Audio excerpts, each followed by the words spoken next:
Hi, Lyle Johnson here from Moose Jaw This Week, and I'm down at Providence Place, secluded in a room probably most people have never been in. I have Ann Marciszyn with me, and Ann, welcome back to talk to me about SCRAPS.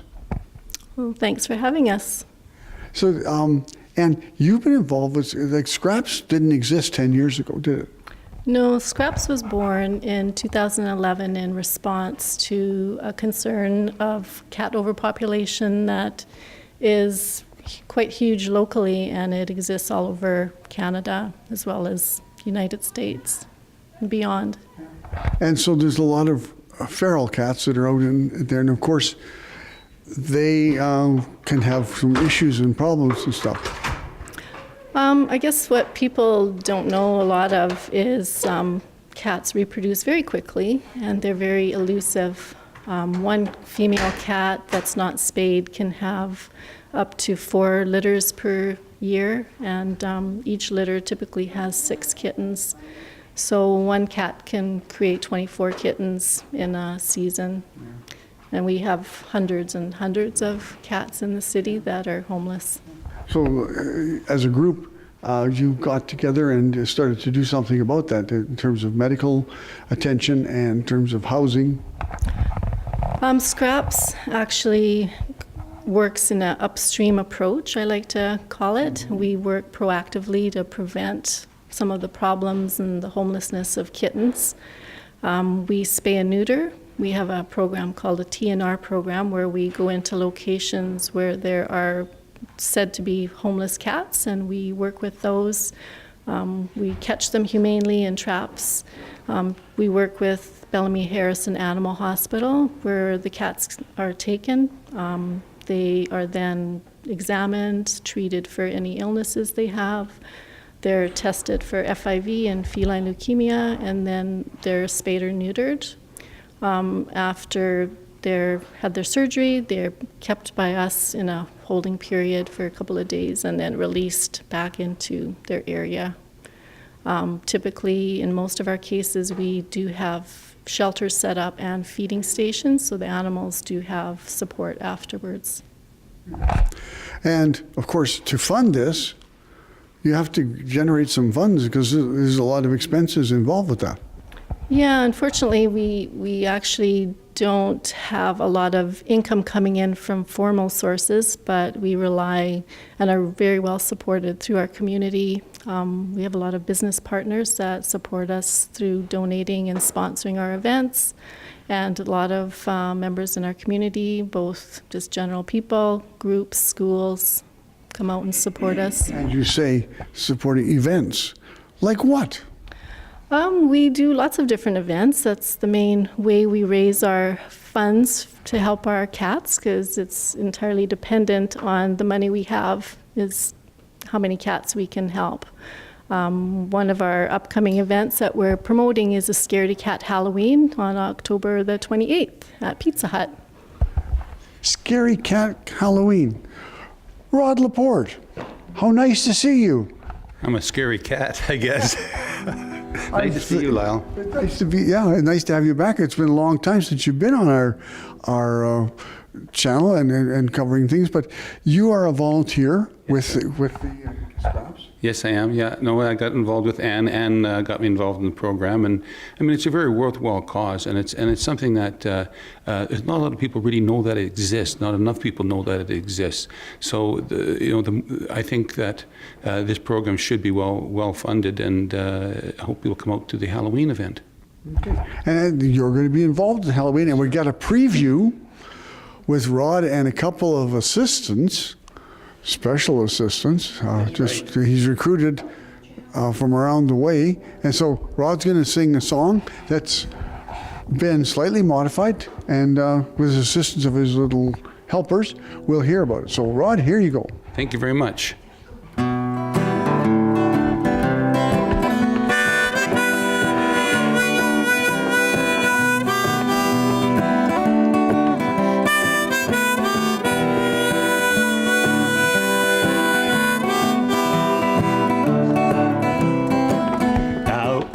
Farmer Johnson had a problem of his own. He had a little cat that wouldn't leave his home. He tried and he tried to get the cat away. He gave it to a man going far, far away. Hey, but the cat came back the very next day. Oh, the cat came back. They thought he was a goner, but the cat came back. He couldn't stay away. No!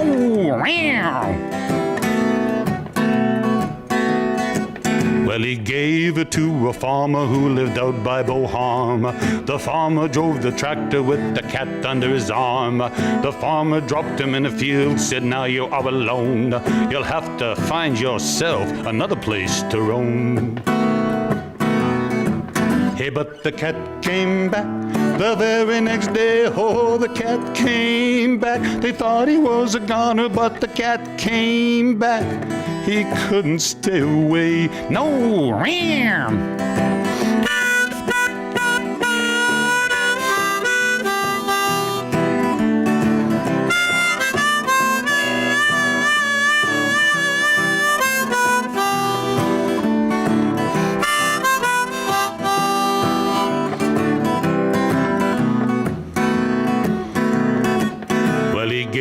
To a trucker going south to Mexico. The trucker stopped for coffee at a cafe in Fargo. But as he paid his bill, he knew he'd lost his luck. He saw the cat headed to Moose Jaw in the back of someone's truck.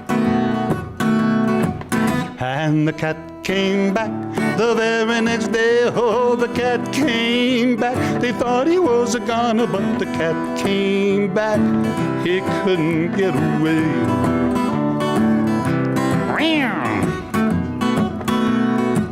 Well, he was given to a snowbird with a really nice plane. The snowbird said he'd fly it far away in just one day. But the snowbird had his troubles when he tried to touch down. It sat on the controls until the snowbird went down.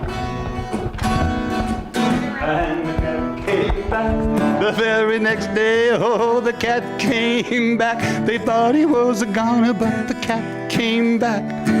He couldn't stay away. No!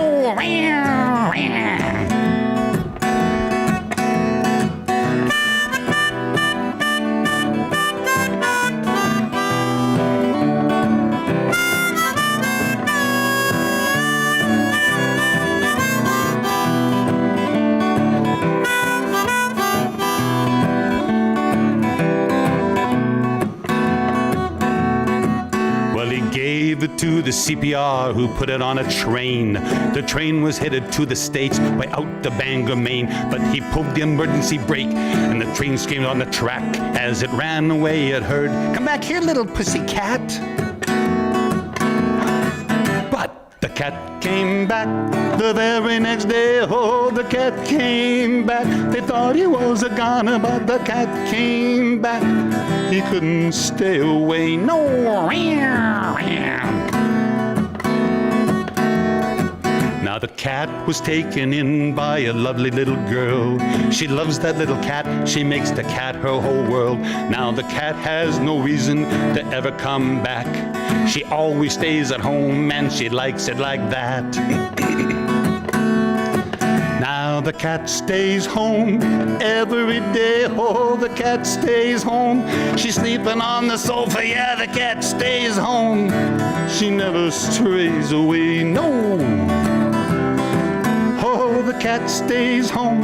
She's sleeping on the sofa. Yeah, the cat stays home. Oh, she got to down the nose. Yeah, the cat stays home. She never strays away. No!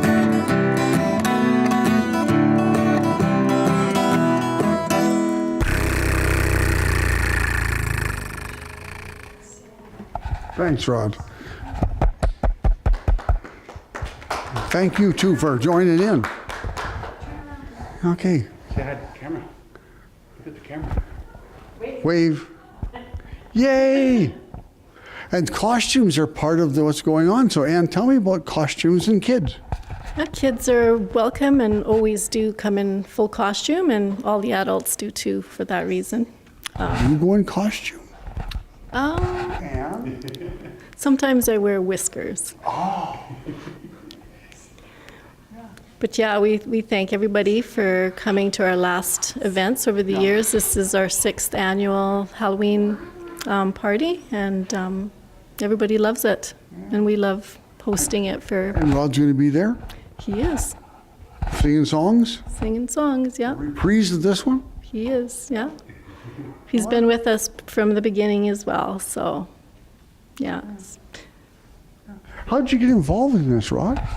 One day I got a phone call because I do a little singing around the community and in a couple bands, and I got a call one day, said that this group called SCRAPS, which I hadn't heard of before, they needed someone to sing at a Halloween event. I thought, well, that's kind of an interesting concept. So what I do, I've done it for 6 years. We have some children's songs, and we have some older songs as well, I guess you can say, and then we've kind of moose jaw some of them, and it's a lot of fun. So I've done that for 6 years, and I look forward to it every year because it's a hoot, and it's a really great event. And Anne hasn't mentioned about the muffins. Anne, tell them about the muffins. We're talking about muffins now. Well, we usually have either cat-themed muffins that we give as a little thank you gift to everybody, or cat cookies. We're kind of known for our signature SCRAPS cat cookies that are made by the domestic goddess. Yeah, they're pretty awesome, and kids get goodie bags. Our community contributes different things to goodie bags, so it's kind of a community event where everybody gets involved.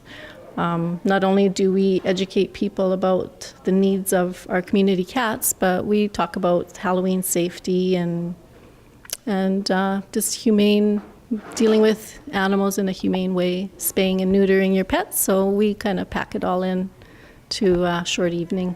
And it takes place on? It takes place on October the 28th, which is a Saturday, and it's from 4 till 8 p.m., so you can come and go anytime through those hours. So where are we going to see this? And we're going to Pizza Hut this year. Pizza Hut. Okay.